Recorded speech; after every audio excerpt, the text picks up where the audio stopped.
Laws.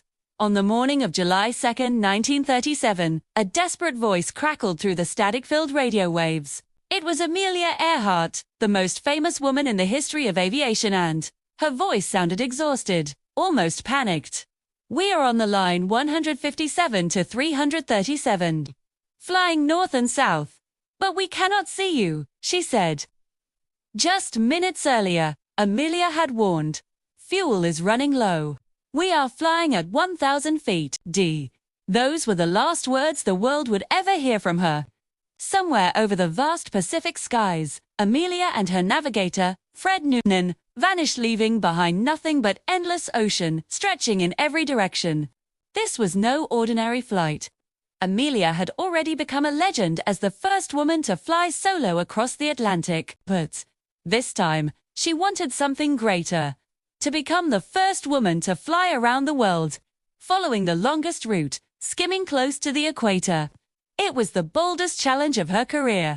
And the hardest leg was crossing the Pacific, where thousands of miles of open sea offered no safety. Only tiny islands scattered like specks of sand. Among them was Howland Island, barely 2 miles long and half a mile wide. It was little more than a flat strip of coral in the middle of nowhere. But for Amelia, it was a lifeline, the place she had to reach to refuel, before flying on to Hawaii and, eventually, back to the United States.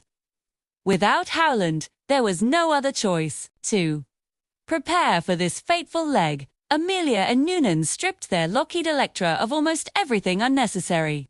Passenger seats were replaced with fuel tanks. Even basic comforts were sacrificed to make room for extra gasoline. Every spare pound was a danger. This was not just a flight, it was survival. Amelia was determined, but determination alone could not fight every obstacle. As her plane skimmed low across the Pacific that morning, both navigation and communication, the two lifelines of the journey, began to fail. And with each passing minute, along with the last drops of fuel, Amelia's hope of survival slipped away. To conquer the longest stretch of the world flight, Amelia Earhart and Fred Noonan prepared meticulously. They did not rely only on the wings of their Lockheed Electra, but placed their trust in the most advanced navigation and communication tools of their time. In theory, they had 3 primary methods to locate the tiny dot called Howland Island: dead reckoning, celestial navigation, and radio signals. Dead reckoning was the traditional technique, calculating position based on speed, wind direction, and time in flight. Noonan, a seasoned navigator, was skilled in this art, but the method always carried risks. Even the smallest errors could multiply over thousands of miles, sending a plane far off course. The second method was celestial navigation, using the sun and stars as guides. But on that morning, heavy cloud cover obscured the sky, making observation nearly impossible. That left radio as their greatest hope. Yet, it was in this crucial area that mistake after mistake piled up. Soon after taking off from Leh, strong headwinds began to blow, but the warning never reached Amelia. The belly antenna of the plane either broke or fell off, preventing her from receiving voice signals. A critical message sent to the ship Ontario was never delivered, costing her a chance to use Morse code for contact. It was still after a previous crash in Hawaii. Amelia had removed the long antenna for low frequency. 500 kHz signals, the very frequency that the Itasca near Howland planned to use to guide her in. Instead, Amelia asked Itasca to transmit on 7,500 kHz, a higher frequency prone to static and prone to skipping over the ocean. Error upon error stacked up. Even something as simple as synchronizing time zones was overlooked. Amelia, the Itasca, and the Howland ground crew all operated on different clocks. Misaligned schedules caused them to miss several crucial windows of contact. As the fuel drained away, every one of these seemingly small mistakes became a death sentence for the flight. All on the morning of July 2, 1937. As Amelia Earhart's Lockheed Electra skimmed lower and lower over the Pacific, the tension reached its peak.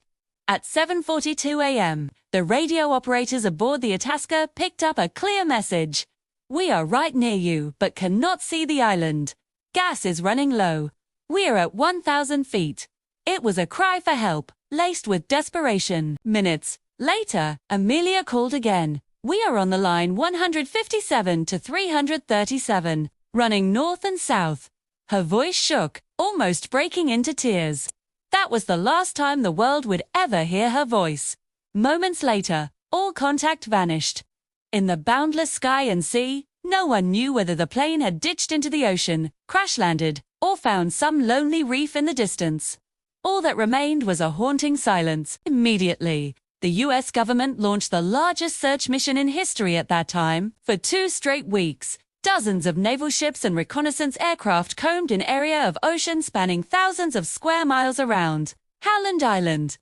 The effort costs over $4 million, equivalent to more than $100 million today. Yet the outcome was nothing. No wreckage, no signal, no trace of Amelia or Noonan. The fateful flight ended in mystery. From that moment on, countless theories would emerge, but the final truth remained adrift, somewhere in the endless waves of the Pacific. Amelia Earhart was never found, and it was this very disappearance that transformed her into one of the greatest enigmas of the 20th century.